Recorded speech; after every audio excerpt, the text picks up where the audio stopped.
Little coincidences reveal God's providence. And I'd like to suggest if we truly believe in the living, active, working God, we should see lots of little coincidences in our lives as God's providence. We want to see him work. We want to know he's there.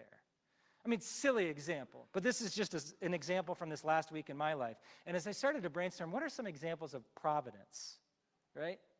I started thinking of a lot.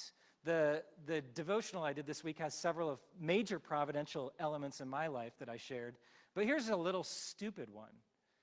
I set my phone down this week, and I had it on silence because I didn't want to get bothered. So I knew if I called it, I wouldn't be able to find it. It's like, oh, where did I put my phone? And I knew it was in this building somewhere, and I knew the last time I'm looking everywhere. And it's like, oh, you know what I could do? I could pray. So I prayed, God, help me find my phone. I kid you not, within 2 seconds, the vision of where I last had the phone and set it down was like, oh, I think I put it down on a bookshelf. I turn around, it's right there. Is that a little coincidence?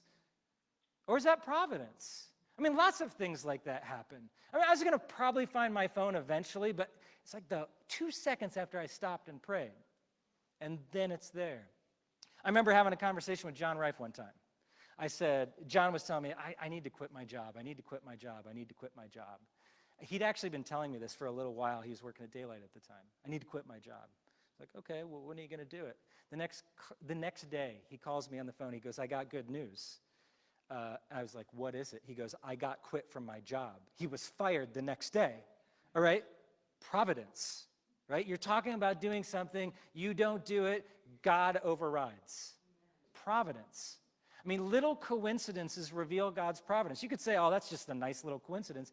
But if we truly trust that God is working some great plan in the world, sometimes we get blocked and we don't know why. Sometimes bad things happen and we don't know why. There is providence there. And sometimes these happy little coincidences are evidence that God is still working.